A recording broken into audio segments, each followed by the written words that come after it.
Aquel día hacía viento. No mucho, no como en las tormentas de octubre, pero lo suficiente como para mover las cortinas de la salita y traer ese olor tan particular del campo mojado.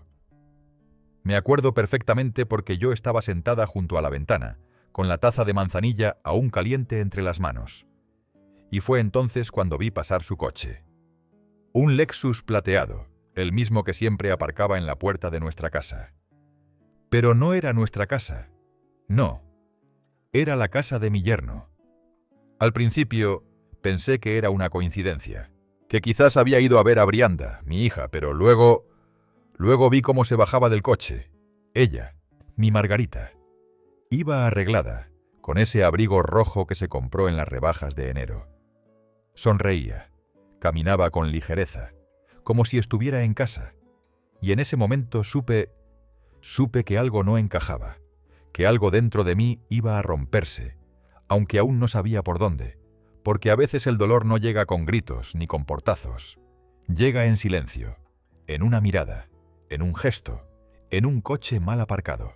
Hoy vengo a contarte una historia que me cambió la vida, una historia de traición, de secretos, y de cómo, a veces, uno tiene que perderlo todo para encontrar lo que realmente importa.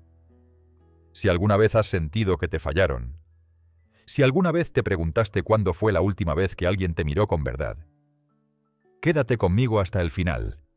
Déjame en los comentarios qué te ha hecho sentir esta historia. Y suscríbete al canal si no quieres perderte más relatos como este, donde la vida, la de verdad, nos enseña lo que ningún libro podría. Aquel día hacía viento. No un viento fuerte, de esos que tumban canalones o arrastran ramas, no. Era ese viento seco y frío que baja desde la sierra y que se cuela por los rincones del alma. Yo lo sentí en la piel antes de abrir la ventana, como si el aire ya supiera que algo estaba por romperse. Desde mi sillón, con la manta de cuadros sobre las rodillas y la taza de manzanilla humeando entre los dedos, veía moverse las cortinas con esa cadencia lenta que solo el silencio conoce.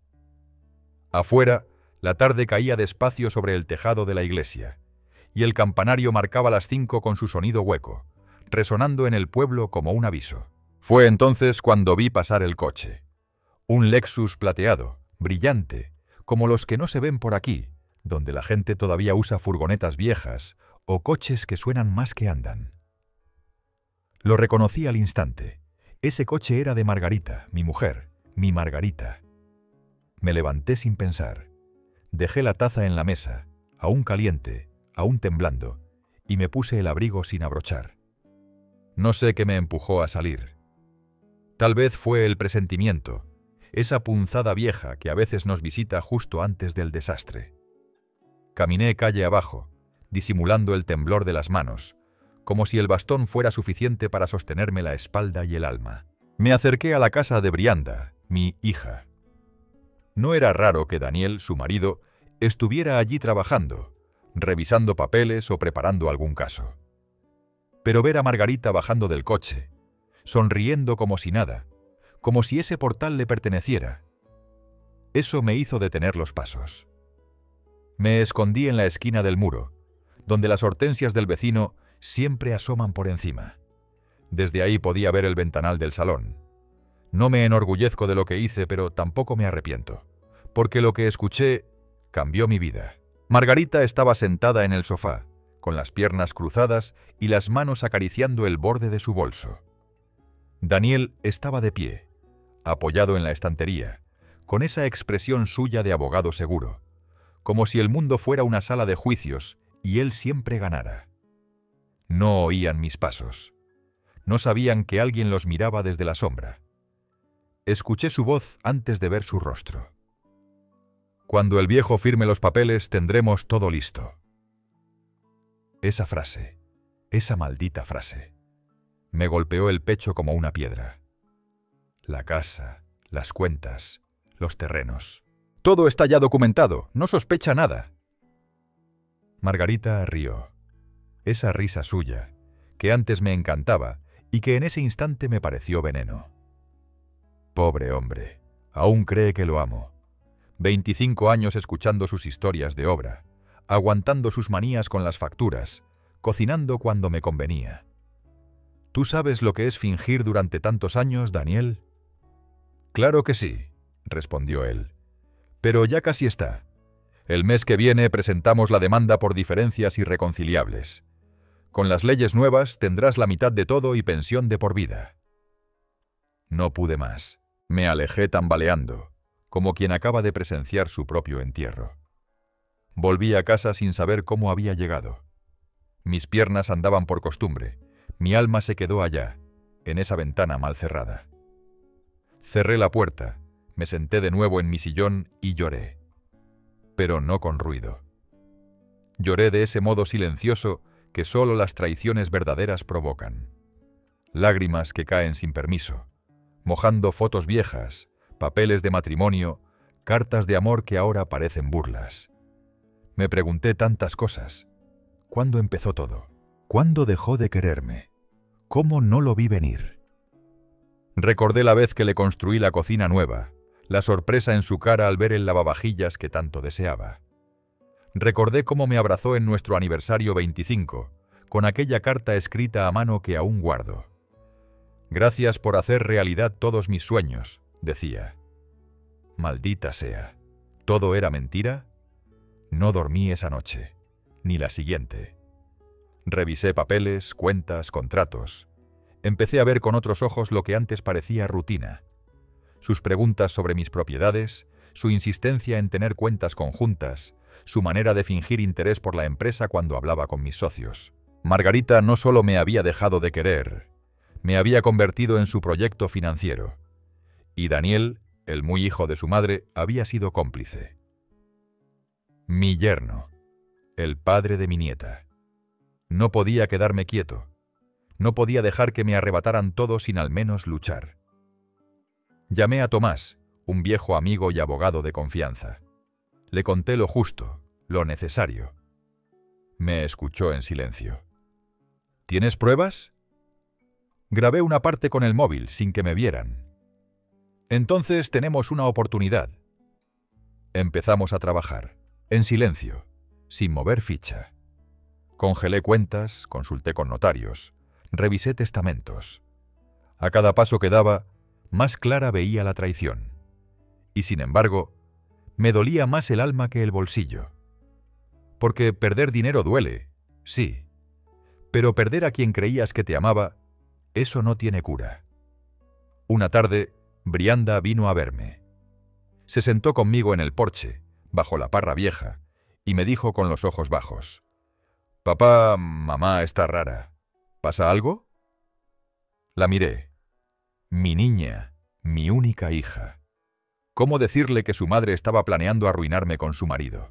¿Cómo no romperle la infancia, la imagen, los recuerdos? No, hija, solo son cosas del trabajo. Estoy un poco cansado. Me abrazó.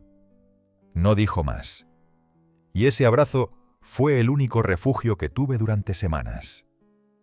Desde entonces, nada volvió a ser igual.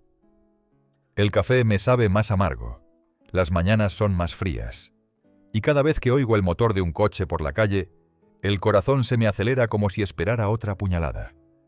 Pero aquí estoy, contando esta historia no para vengarme, no para hacer daño, sino porque, si alguna vez tú, quien me escucha, has sentido que te fallaron, que te rompieron por dentro sin que nadie lo notara, quiero que sepas que no estás solo. Hay heridas que no se ven, pero sangran igual. Y a veces basta con que alguien las escuche para que empiecen a cerrar. No me reconocía en el espejo. Aquella mañana, al lavarme la cara, vi unos ojos cansados, pero no por el sueño. Era otro tipo de cansancio. De esos que se te clavan en los hombros y en el pecho, como si cargaras una piedra invisible. La piel alrededor de mis ojos se había oscurecido, no por la edad, eso ya lo traía de regalo, sino por tanto llorar en silencio. En el pueblo, la gente seguía con su rutina. Doña Carmen abría su tienda de ultramarinos a las 9. El panadero pasaba con la furgoneta dejando hogazas humeantes, y los niños iban al colegio entre carreras y gritos. Pero yo ya no estaba allí. Caminaba por las calles como un fantasma, saludando por costumbre, sonriendo con la boca pero no con el alma. Una parte de mí había quedado congelada frente a esa ventana, escuchando a Margarita y a Daniel como quien oye su propia sentencia de muerte. Empecé a recordar cosas que antes no parecían importantes. Aquellas noches en las que Margarita decía tener dolor de cabeza y dormía en la otra habitación. Las llamadas largas y susurradas que decía que eran su prima de Burgos. Los fines de semana que iba a ver a su hermana enferma. Todo encajaba ahora, como piezas de un rompecabezas que alguien había armado a mis espaldas durante años. Me sentí tonto, viejo. No por los años, sino por la ingenuidad. ¿Cómo puede una persona amar tanto a alguien sin ver lo que tiene delante? O quizás sí lo vi, pero no quise verlo. Porque uno no quiere pensar mal de quien comparte su cama, de quien ha dormido contigo después de enterrar a tus padres, de quien te dijo «sí, quiero» delante de un altar con lágrimas en los ojos. Una noche no pude más. Me levanté de la cama, encendí la luz del despacho y abrí la caja donde guardaba nuestras fotos. Allí estaba la de nuestra boda, en blanco y negro, con Margarita sonriente bajo el velo. Luego las vacaciones en Sanlúcar, el nacimiento de Brianda, los días de feria, las cenas en Navidad. ¿Qué se hace con esos recuerdos cuando ya no sabes si fueron verdad? Quise quemarlos, de rabia, de despecho, pero no pude, porque aunque me hubiera mentido, yo sí los viví con el corazón. Yo sí estaba allí, yo sí amé. Pasaron los días. Margarita seguía yendo y viniendo como si nada. Yo fingía no saber. Jugaba mi papel como un actor cansado que ya no cree en la obra, pero por dentro me consumía. Una tarde, mientras preparaba lentejas en la cocina, escuché su voz en el pasillo. Hablaba por teléfono, creyendo que yo no estaba. «Sí, Daniel, lo tiene todo listo. Firmará sin leer, como siempre. Es un hombre de costumbres. Le dices que algo es por el bien de la familia y lo hace sin preguntar». Se rió. Esa risa que ya no era suya, sino de otra persona que vivía en su cuerpo. La cuchara me tembló en la mano. Se me cayó sobre la encimera y manchó el mármol con un rastro espeso y oscuro, como la tristeza que llevaba dentro. Esa noche decidí que no podía seguir así, que tenía que hacer algo. No por el dinero, no por orgullo, sino por mí. Por ese hombre que un día creyó en el amor. Fui a ver a Tomás de nuevo, esta vez con todos los papeles, las escrituras, las cuentas, los contratos de la empresa. Él los revisó con calma, con esa paciencia que tienen los que han visto mucho. «Aquí hay pruebas de sobra», me dijo. «Pero si vas a pelear, Alfonso, hazlo con la cabeza fría, porque con el corazón roto uno se equivoca más fácil». Le di las gracias. Volví a casa y me encerré en el salón. Margarita no volvió hasta tarde. Dijo que había estado en misa. No la miré, no contesté. Solo asentí y seguí leyendo como si las palabras del libro pudieran salvarme del naufragio.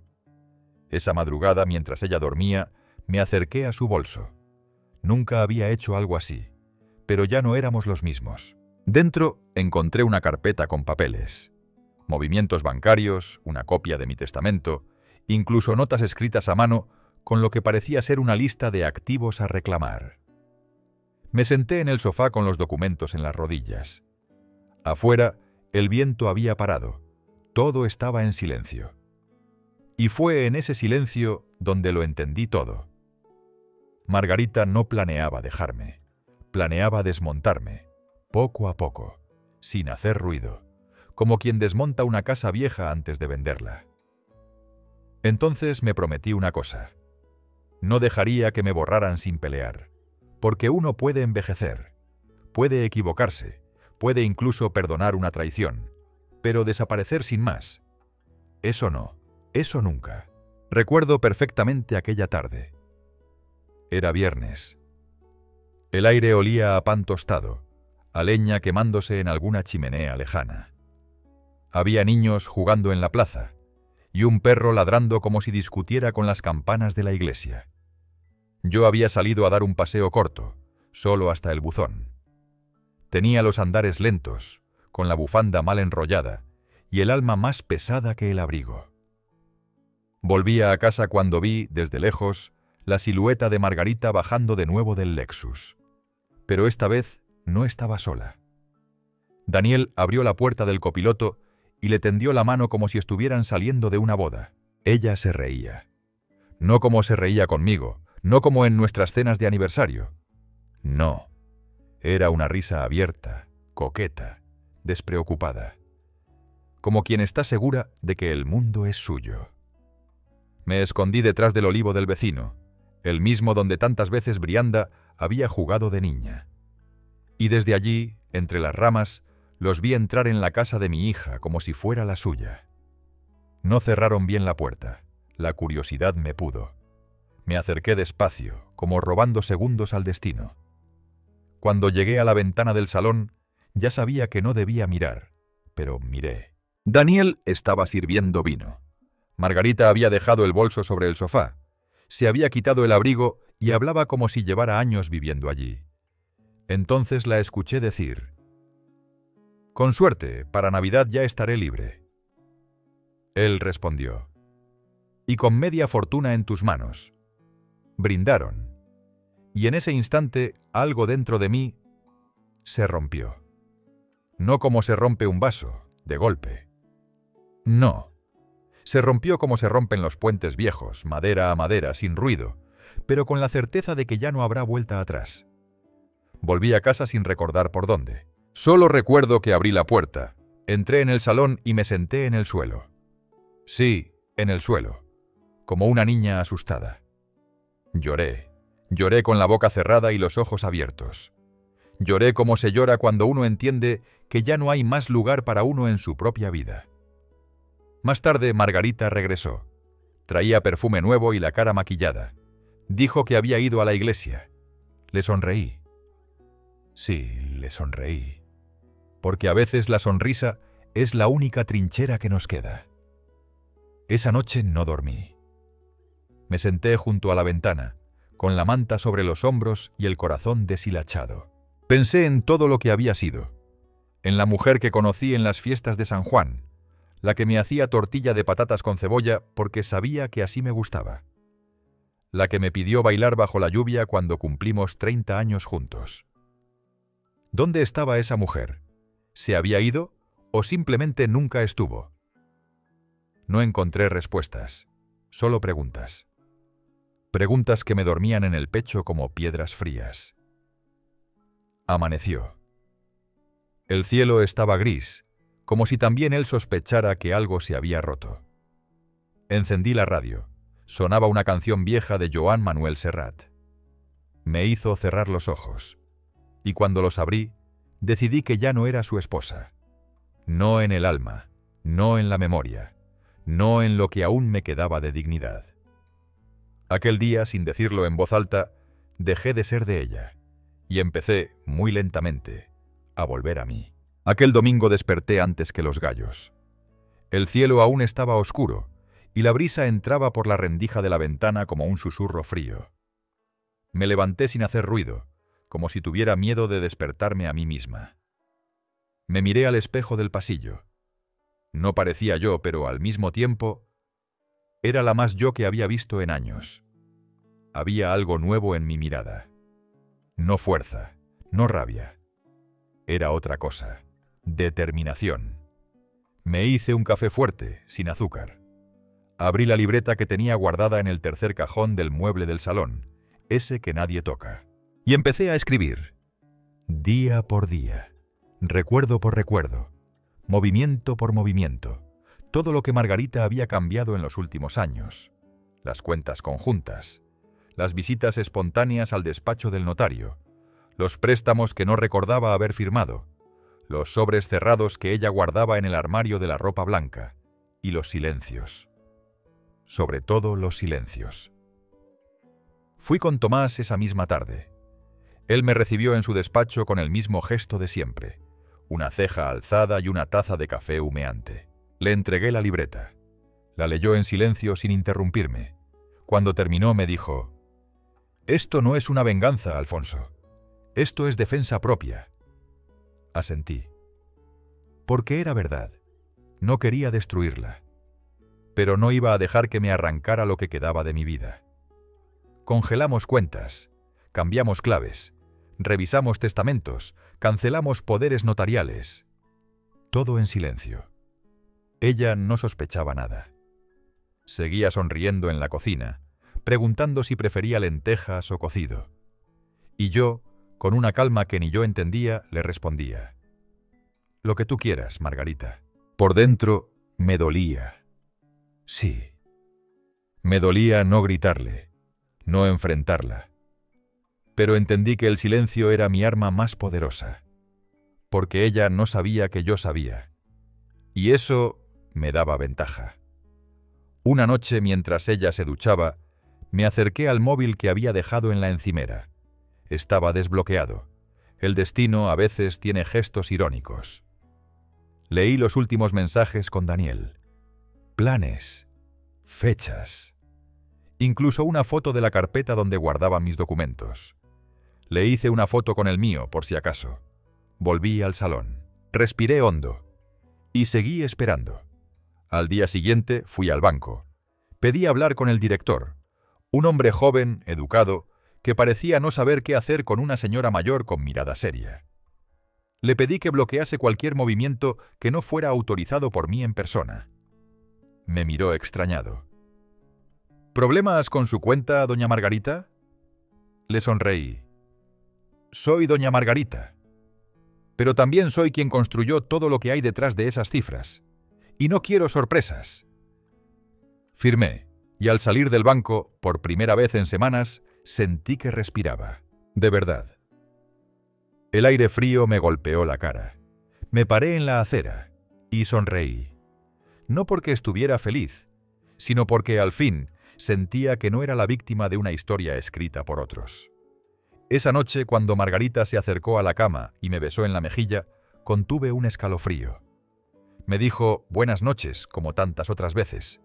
Yo respondí igual, pero mi cabeza ya estaba en otro lugar. Ya no dormía a su lado, dormía junto al enemigo, y cada día que pasaba supe que estaba más cerca de recuperar lo que era mío. No el dinero, no la casa, yo misma. El primer mensaje llegó un martes, a la 1:47 de la tarde. ¿Has cambiado la contraseña de la cuenta conjunta? Lo envió Margarita. Lo leí mientras cortaba patatas para el guiso. No respondí. A las 2:23, otro mensaje. El banco no me deja entrar. Dice que necesito autorización presencial. ¿Sabes algo? Seguí pelando zanahorias. A las 3:15, el tono cambió. Esto es ridículo. Llama al banco y arregla esto ya. No puedo estar sin acceso. Dejé el móvil en silencio y me senté junto a la ventana. El cielo estaba gris, cargado. Las ramas de los castaños temblaban como si supieran lo que venía. A las 6:47 me llamó. No contesté. No porque no quisiera, sino porque sabía que su voz, esa voz que durante años fue hogar, ahora me rompería. Vi cómo el nombre Margarita parpadeaba en la pantalla. Lo dejé sonar. El día siguiente fue aún mejor. Tomás me había dicho que todo estaba en marcha. Las cuentas, bloqueadas, los contratos, revisados. Incluso conseguimos acceder a un antiguo fondo de inversión que ella no recordaba que existía a mi nombre. Pero lo más importante no era el dinero. Era el rostro de Margarita cuando llegó a casa esa noche. Llevaba los labios pintados, las uñas recién hechas y el bolso colgado del brazo como si todo siguiera igual. Pero no lo estaba. Me miró. Yo estaba sentado en el sillón, leyendo. ¿No has visto mis mensajes?, dijo. He estado ocupado, respondí sin levantar la vista. ¿Has hablado con el banco? Claro. Silencio. Un silencio pesado, incómodo. ¿Y? Y nada, todo está bien. Ella frunció el ceño. No puedo acceder a nada, Alfonso. Ni a las cuentas, ni a la tarjeta. Me han dicho que todo está bloqueado por seguridad. ¿Qué has hecho? Cerré el libro con calma. La miré. Proteger lo mío. Fue la primera vez que la vi titubear. Se pasó la lengua por los labios, como buscando palabras. No entiendo. ¿Me estás escondiendo cosas? Me levanté despacio. Me acerqué a la chimenea. Toqué el marco de una foto vieja. Brianda, de niña, con sus coletas y su muñeca preferida. Durante años me escondiste tus pensamientos, tus planes, tus ausencias. Yo solo estoy devolviéndote el gesto. ¿Estás enfadado por algo? Me giré hacia ella. La miré a los ojos y allí lo vi. Por primera vez en semanas. Miedo. No pánico, no aún. Pero sí ese temblor suave en la voz. Ese brillo en los ojos de quien se da cuenta de que el juego ha cambiado. Estoy decepcionado, Margarita. Eso fue todo lo que dije. Ella se marchó sin decir palabra. Esa noche cené solo. Una sopa sencilla, pan duro y vino tinto. Pero me supo a gloria. Porque el miedo, por fin, había cambiado de bando. Brianda llegó sin avisar. Era jueves. Llevaba una bufanda de lana gris y el pelo recogido en un moño apurado, como cuando tenía turnos dobles en la clínica. Entró en casa con paso decidido, pero en los ojos traía una duda que no sabía esconder. «Papá», dijo, dejándose el bolso en la silla. «¿Podemos hablar?» Asentí. Me sequé las manos con el trapo de cocina y me senté frente a ella en la mesa del comedor. El reloj de pared marcaba las 5. Siempre sonaba un tic suave antes del péndulo. «Mamá está diferente», empezó. No dije nada. «No para de hablar de ti, de que estás frío, distante, de que la estás castigando por cosas que no hizo». Suspiré. Me fijé en sus manos, entrelazadas sobre la mesa. Tenía las uñas mordidas. Eso solo pasaba cuando estaba nerviosa. «¿Tú qué piensas?», le pregunté. «No lo sé», dijo bajando la mirada. «Os conozco a los dos, y sé que algo está pasando, pero no me decís nada». Guardé silencio unos segundos. No porque no supiera qué decir, sino porque no sabía si estaba preparada para escucharlo. «¿Y Daniel?», pregunté sin mirar. «Está tenso, distraído. A veces se encierra en el despacho con mamá y no me dicen por qué. Me piden que no pregunte». «¿Y tú obedeces?». Me miró. Esa mirada, tan parecida a la de su madre cuando aún era buena.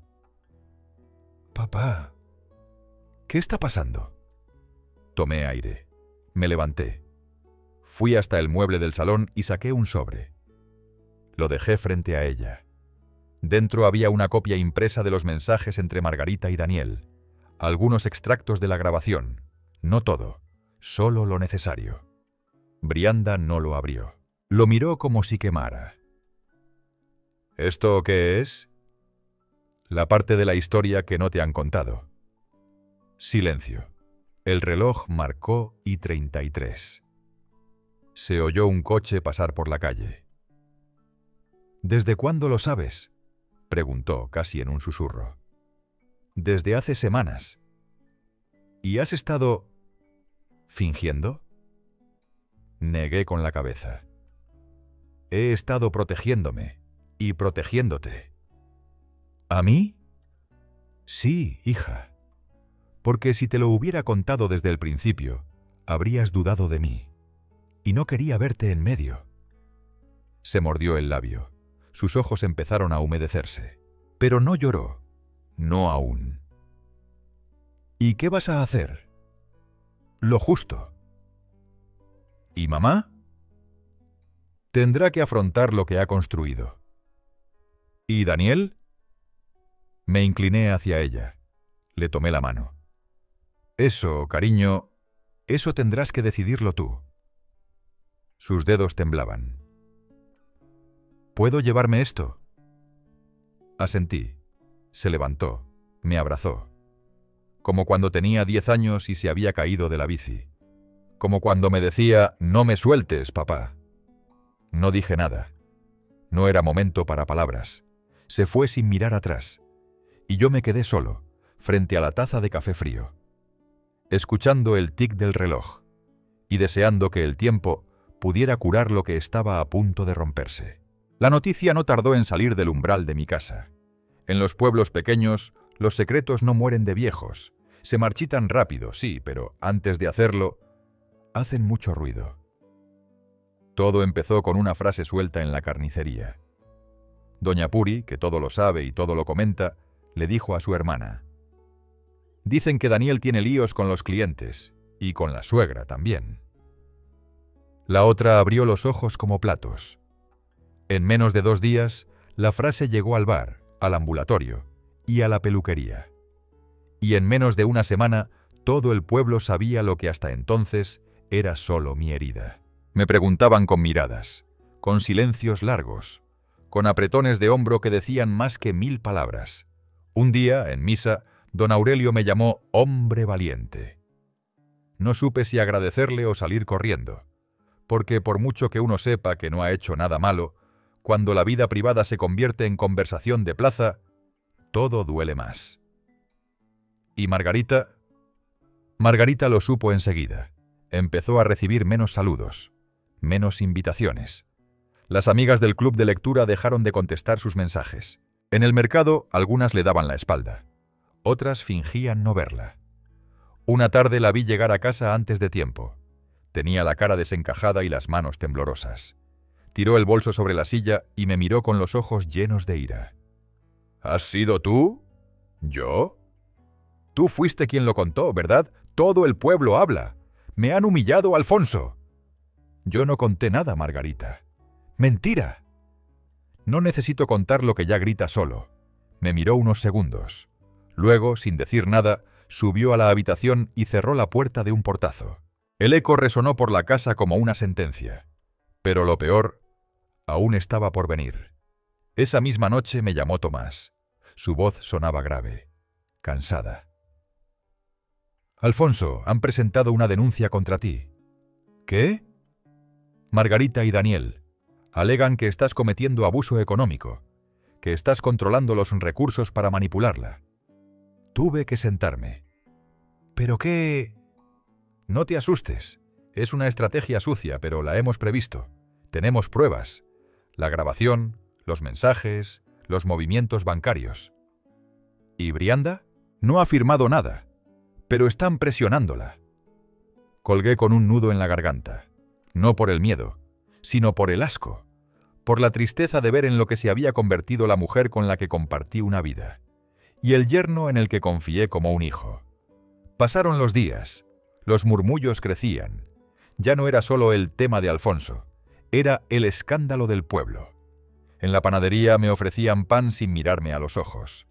En la farmacia me atendían en voz baja, como si estuviera enfermo de vergüenza. Pero no lo estaba. Yo no tenía vergüenza. La vergüenza era de ellos. Ellos que mintieron, que usaron el amor como coartada y el apellido como arma. Yo solo me defendía. Y a veces eso molesta más que el crimen. Una mañana, al salir del estanco, me encontré con doña Asunción. Me miró, se acercó y me dijo bajito: «La vida da muchas vueltas, Alfonso, pero la verdad siempre encuentra su sitio». Sonreí, le di las gracias. Y mientras volvía a casa, con el sol de invierno en la espalda, pensé que por mucho que duela, la dignidad también hace ruido.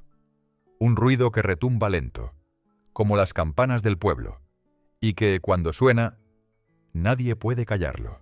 No dormí bien aquella semana. Las noches eran largas, pesadas.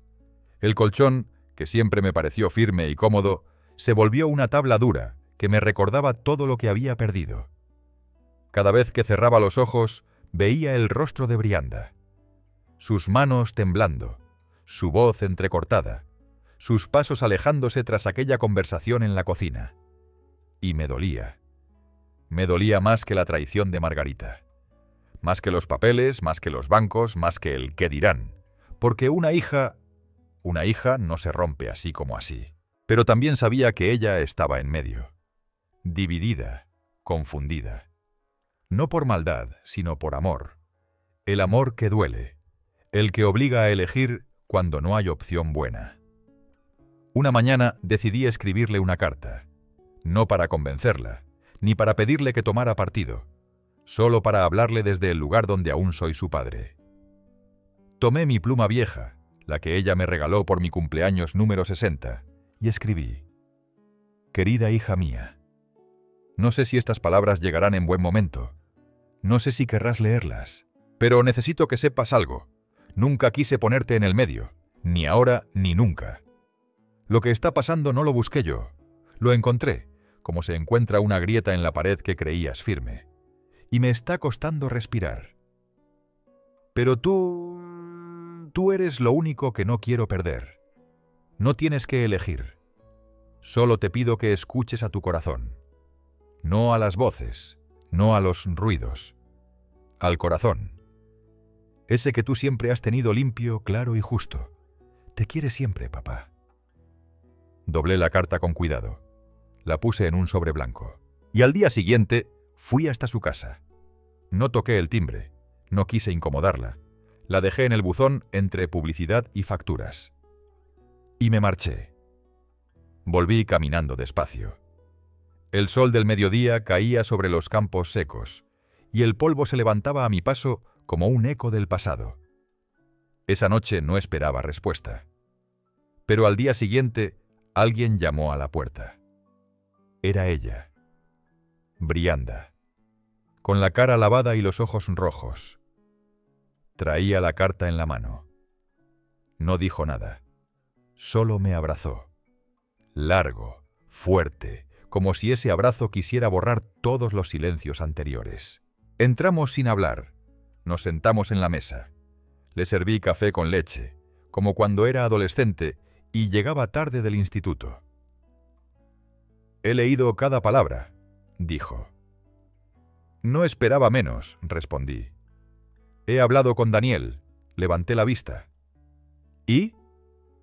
No me lo negó.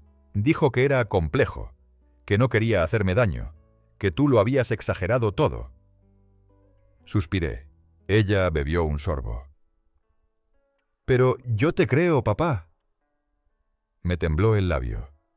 Tuve que mirar hacia la ventana para no romperme. «Te creo», repitió. «Y me duele como hija, me duele como mujer, me duele como psicóloga que no supo ver lo que pasaba en su propia casa. No es culpa tuya, hija. No quiero perderos a los dos. No tienes que perder a nadie, solo tienes que cuidar de ti. Pero si no hablo, ¿me convierto en cómplice?». No supe qué responder. Porque esa pregunta me la hice muchas veces. Esa tarde nos quedamos en casa. Cocinamos juntas, como antes. Pelamos patatas, freímos pimientos, calentamos pan en el horno. Y mientras revolvía la cazuela me dijo: «Voy a decir la verdad. ¿Estás segura?». No puedo mirar a mi hija a los ojos si no lo hago. Me giré hacia ella. Y en su mirada vi algo que no veía desde que era niña. Claridad. Convicción.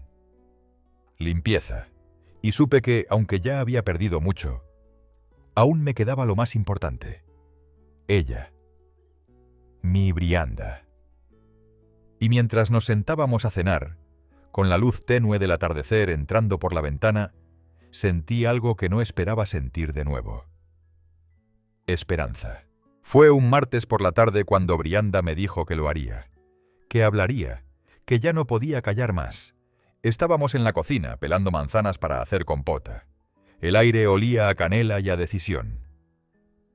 «No se trata solo de ti, papá», me dijo con las mejillas encendidas. «Se trata de mí, de lo que represento, de lo que enseño cada día en consulta». Asentí. La miré mientras cortaba en silencio, con la misma concentración que tenía de niña cuando dibujaba. «No quiero convertirme en una espectadora muda». «No lo serás, hija». «¿Y si me odia?». «El odio no puede más que la verdad». Suspiró. «¿Y si me pierdo a los dos?». Le tomé la mano. «Ya me perdiste una vez. No voy a dejar que vuelva a pasar». Esa misma semana pidió hablar con la Asociación del Colegio de Psicólogos y con una abogada amiga suya. Luego solicitó una cita en el juzgado. ella misma, sin empujones, sin nadie que la llevara. «Voy a dar mi testimonio», dijo, «no como hija, como profesional». Y así lo hizo. Su declaración fue firme, clara, serena. Contó lo que sabía, lo que vio, lo que oyó, lo que descubrió en su propia casa, en su propio marido. No lo adornó, no lo suavizó, tampoco lo dramatizó, solo dijo la verdad. Cuando la noticia salió en el boletín del colegio profesional, algunos se escandalizaron, otros simplemente callaron, pero muchos empezaron a hablar, otras mujeres, otros hombres, personas que llevaban años escondiendo la humillación debajo de la alfombra del «¿qué dirán?». Una mujer del pueblo vino a casa con lágrimas en los ojos.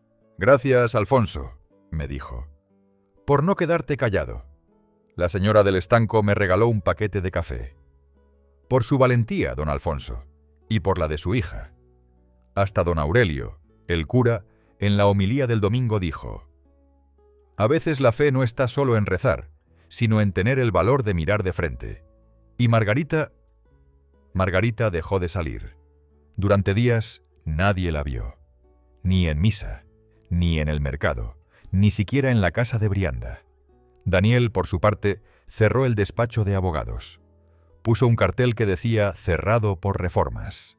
Pero todos sabíamos que lo que estaba en obras era su reputación, y esa no se reconstruye con pintura y martillo. Una mañana Margarita me dejó una nota sobre la mesa. No tenía firma, solo decía: «No era esto lo que quería, pero ya es tarde, ¿verdad?». No contesté. No había nada que decir. Brianda, en cambio, sí la llamó. Hablaron durante casi una hora. Lloraron, se gritaron, se pidieron perdón. No sé si se reconciliaron, pero a veces el primer paso no es abrazar, sino dejar de herirse. La gente del pueblo ya no hablaba con la misma curiosidad. Ahora, cuando me saludaban, lo hacían con respeto, con humanidad.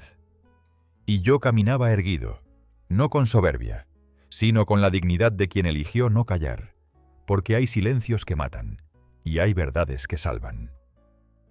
Esa tarde, mientras Brianda y yo tomábamos café en el porche, me miró y dijo: «¿Tú sabías que todo esto iba a pasar?». Sonreí. «No». «¿Y por qué empezaste?». La miré. El cielo estaba despejado, y una brisa suave mecía las hojas del parral. «Porque alguien tenía que hacerlo. Hoy hace un año. Un año desde aquella mañana en la que decidí no callar más. Un año desde que abrí la puerta de la verdad, aun sabiendo que podía dejar fuera a la mitad del mundo. Miro por la ventana y veo el mismo olivo viejo en el patio, la misma mesa de madera, la misma taza de café que tantas veces sostuve con manos temblorosas. Pero yo ya no soy el mismo. Ya no me siento escondido, ni avergonzado, ni solo. La casa está más silenciosa que antes, es cierto. No hay risas los domingos, ni voces en los pasillos, pero hay paz. Una paz que no se compra ni se ruega, se construye, día tras día, con verdad, con paciencia, con dignidad. Brianda viene todos los martes por la tarde. Trae pan gallego y empanada de atún. Nos sentamos a comer en la cocina, escuchando la radio bajita. A veces hablamos, a veces no. Pero su presencia es una caricia constante. Mi nieta, Alba, me dibujó el otro día. Un señor con barba blanca y un bastón. Debajo escribió: «Mi abuelo es valiente». No pude evitar llorar, porque si algo he aprendido en estos meses, es que ser valiente no es no tener miedo. Es tenerlo, y aún así hablar. Daniel se marchó de la ciudad. Dicen que abrió un despacho nuevo en el norte. No he vuelto a verlo. Tampoco lo deseo. No por rencor, sino porque hay heridas que no necesitan ser visitadas de nuevo para sanar. Margarita ahora vive sola. Me envió una carta, meses después. Me pedía perdón. Decía que no supo actuar mejor. No supe si responder. Así que solo escribí una línea. Cada uno carga con su silencio. Yo elegí dejarlo atrás. No volví a saber de ella. Y está bien así. Porque no todas las historias necesitan reconciliación para tener final. Algunas simplemente necesitan cerrarse. He vuelto a cuidar el huerto. Mis tomates no son tan dulces como antes, pero crecen firmes. Las gallinas me reconocen y corren cuando me oyen llegar. Y por las tardes, cuando el sol cae sobre los tejados rojizos del pueblo, saco la mecedora al porche y me dejo arrullar por los sonidos de siempre. El tañido de las campanas, el ladrido de algún perro lejano, el murmullo de la vida, esa que sigue, aunque tú creas que todo se ha detenido. A veces algún joven del pueblo se me acerca. «Don Alfonso», me dicen, «¿cómo hizo para seguir?» Y yo sonrío. No tengo una fórmula, no tengo un manual. Solo les digo, no hay que tener prisa. La verdad llega cuando tiene que llegar. Y cuando lo hace, aunque duela, libera. Porque sí, duele. Duele perder. Duele ser traicionado. Duele decir adiós a lo que creías eterno. Pero duele más vivir sin ser tú mismo. Duele más mirar al espejo y no reconocerte. Hoy, al cerrar este relato, no lo hago con tristeza. Lo hago con gratitud. Porque aunque perdí cosas, también gané muchas. Volví a ser yo. Volví a ser padre. Volví a respirar sin miedo. Y si tú, que has escuchado mi historia, estás en medio del silencio, del miedo, del no sé si hablar, te digo esto, no estás solo, no estás sola. Y nunca es tarde para elegir la verdad. Gracias por acompañarme hasta aquí. Si esta historia te tocó, si te hizo pensar, llorar, recordar o simplemente sentir, déjamelo saber en los comentarios. Y si quieres seguir escuchando relatos como este, no olvides suscribirte, porque aún quedan muchas voces por contar su verdad, y tú puedes ser una de ellas.